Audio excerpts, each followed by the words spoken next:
साधु साधु साधु। नमो तस् भगवतो अरहतो सम्मा संबुद्धस्स। नमो तस् भगवतो अरहतो सम्मा संबुद्धस्स। नमो तस् भगवतो अरहतो सम्मा संबुद्धस्स। पूजनीय कल्याण मित्र हमारे गुरुवंती जी को हमारा प्रणाम है। साधु साधु साधु। श्रद्धावान उपासक उपासिका है, हम लोग अभ्यास कर रहे हैं संयुक्त निकाय का खंड वर्ग का, संयुक्त निकाय की तीसरी पुस्तक। इसमें आज हम लोग छठा सूत्र जो है पटिसल्लान सूत्र, इसके बारे में बातचीत करें।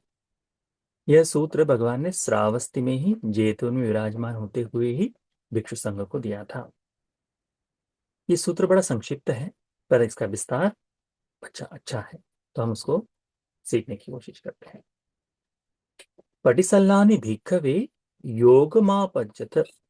भगवान कहते हैं कि भिक्षुओं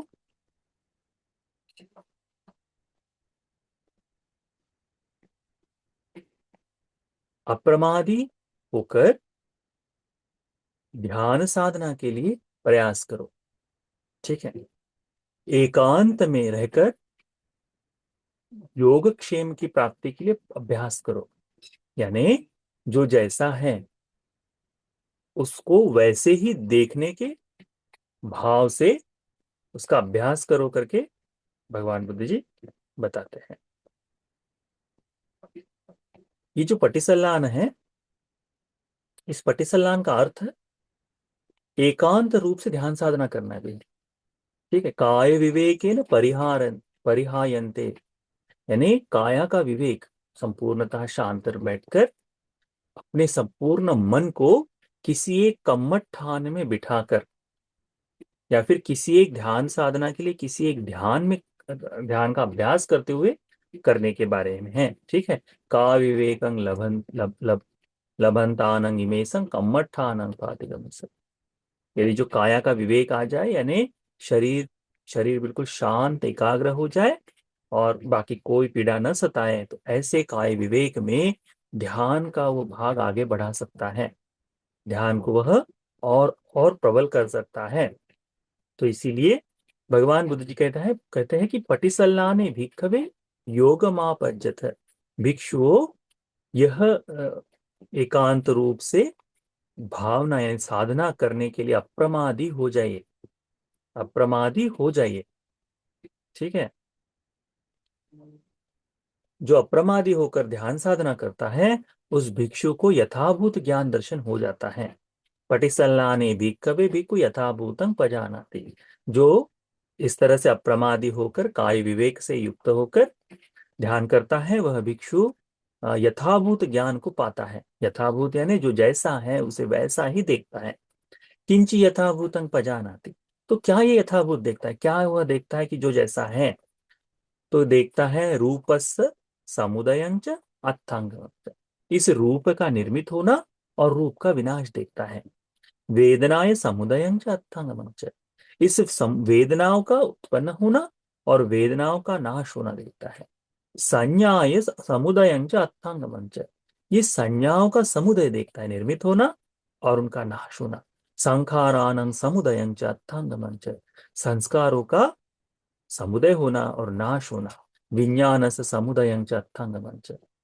विज्ञान का जो है समुदय और नाश होना, इस तरह से वह इसको देखता है। फिर इसमें इस सूत्र में पाली में कहा है यथा पठम सूत्रे तथा वित्थारे तब्बो। जैसे पूर्व के सूत्र में कहा गया है उसे इस तरह से विस्तारित करो। तो हम उसका विस्तार करते हुए देखेंगे। भगवान उसमें पूछते हैं कि किसका यथाभूत ज्ञान करता है? तो रूप के समुदय का और नाश होने का, दोनों का। तो चारों सतिपट्ठान का अभ्यास इसमें आ जाता है। ठीक है, पहला सतिपट्ठान है काय कायानुपस्थिति, है ना। तो उसमें आ जाता है रूप, रूप से जुड़ी हुई ये सारी बातें कायानुपස්සना। दूसरा है वेदनानुपස්සना।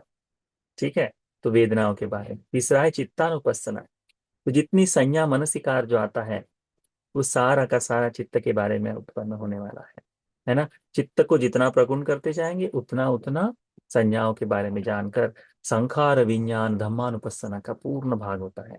ये पांचों चीजें धम्मानुपස්සना में आती है, परंतु वहां जाने के लिए आपको सतिपट्ठान का अच्छी तरह से अभ्यास करते आना चाहिए।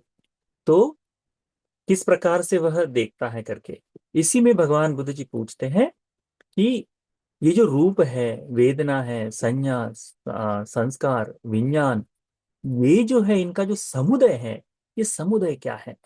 तो समुदय क्या है, तो जब कभी इन पांच उपादान स्कंद के प्रति कोई अभिनंदन करता है, उसके बारे में प्रशंसा करता है, उसे अपने मन में बिठा लेता है, ठीक है, यह समुदय कहलाता है। तो किसके प्रति यह अभिनंदन करता है, किसके प्रति अभिवादन करता है, किसको अपने मन में बिठाता है, तो कहते हैं रूप का अभिनंदन करता है, रूप के बारे में बताता है, रूप को अपने मन में जगह देता है, वेदनाओं को, वेदनाओं का अभिनंदन करता है।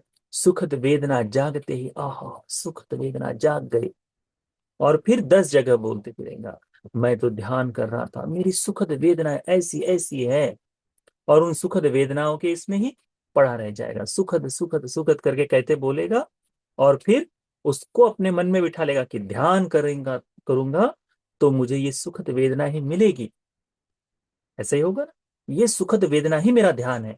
जब वो नहीं हो पाती, जब ये सुखद वेदना नहीं हो पाती, तो पूर्णतः से ध्यान का चित्त हट जाता है। किस कारण से, क्योंकि उस वेदनाओं को उसने अभिनंदन किया, उसका अभिवादन किया, वाणी से और कहा, प्रशंसा की, और उसे अपने मन में बिठा लिया। इस प्रकार से जब वह अभिनंदन करता है वेदनाओं का, संज्ञा का अभिनंदन करता है, जितनी पहचाने होती है अच्छी दिखने वाली सारी चीजों की पहचान करता है, ये इसका अभिनंदन करता है, अभिवादन करता है ना, प्रशंसा करता है, और अपने चित्त में बिठा लेता है। संस्कार का जो जो निर्मित हो रहे, जो जो कर्म का बंधन बांध रहे, जो जो गांठें बांध रहे हैं, इन सभी के प्रति वह क्या करता है, अपने मन में उसका अभिनंदन करता है, उसका अभिवादन करता है।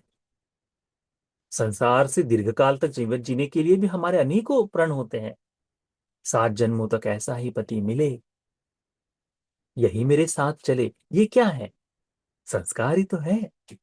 ये पुत्र मुझे पुनः पुनः चाहिए, संस्कार ही तो है, नहीं है, संस्कार है।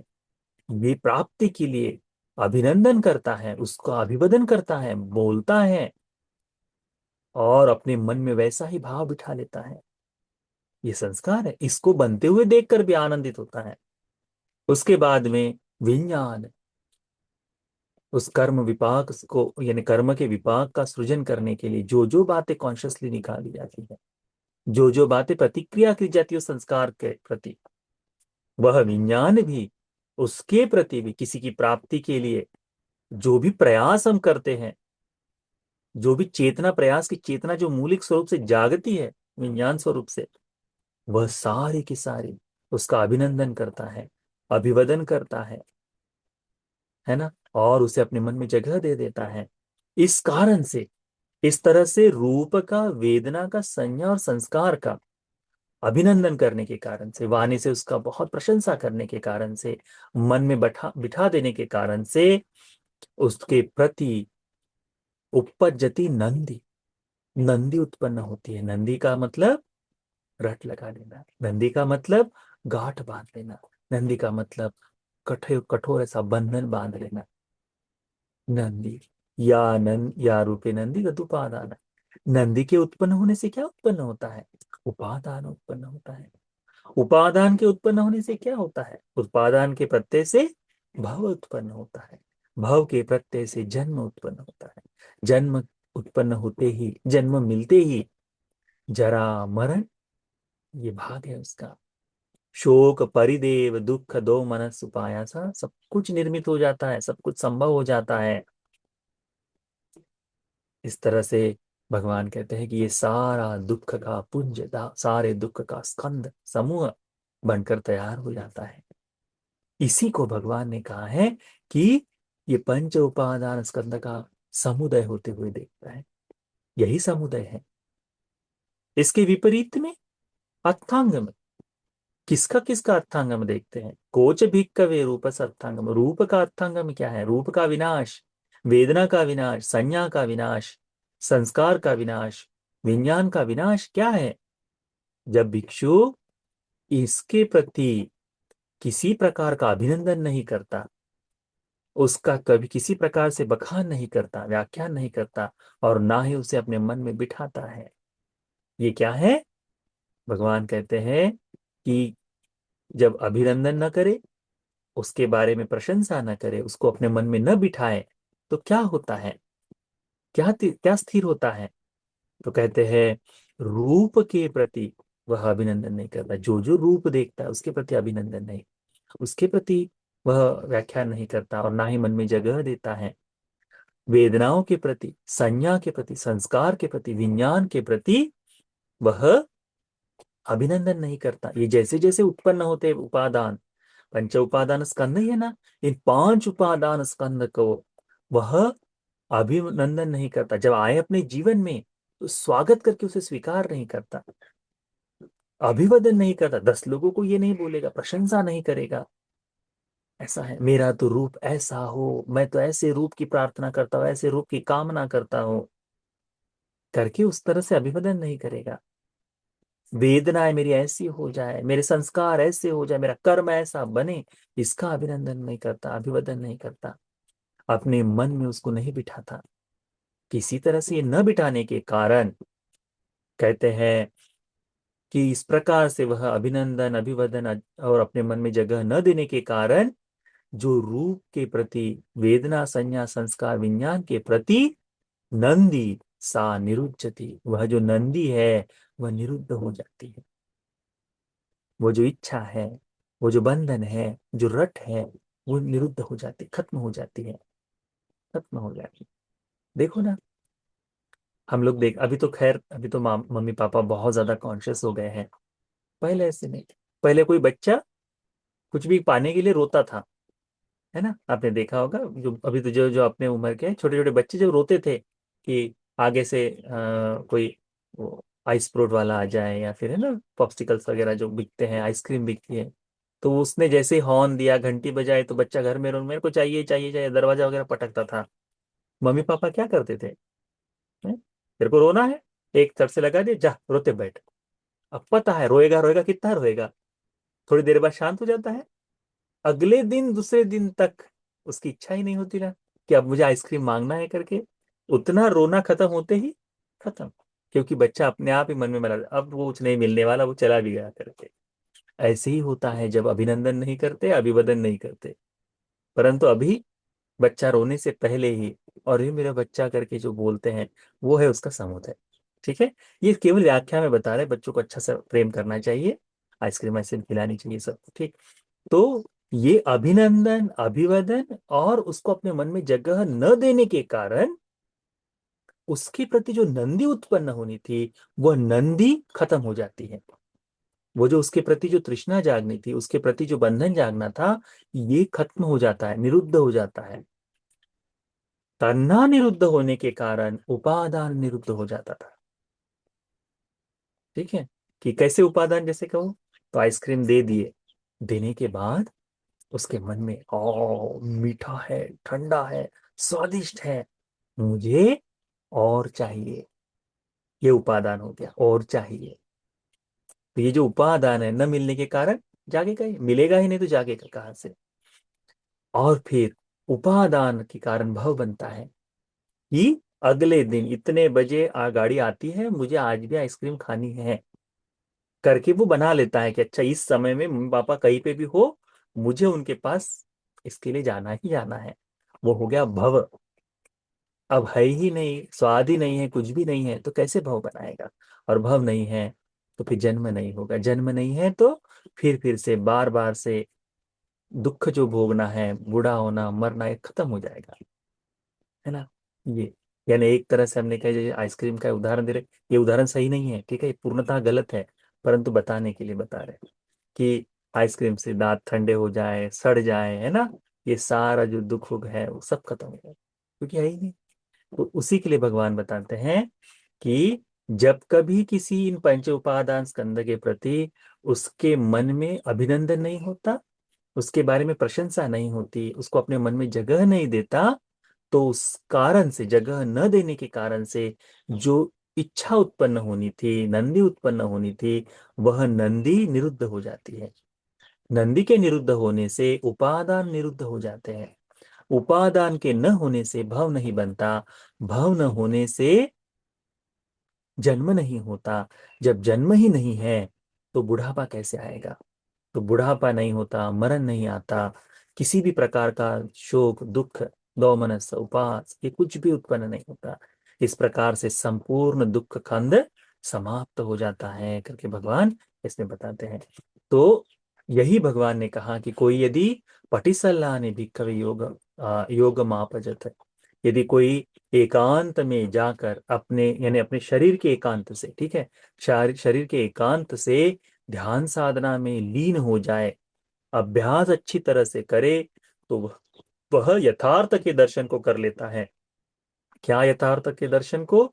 रूप का समुदय और रूप का अर्थांगम। इस प्रकार से वो पंच उपादान स्कंद के समुदय और अर्थांगम को देख लेता है।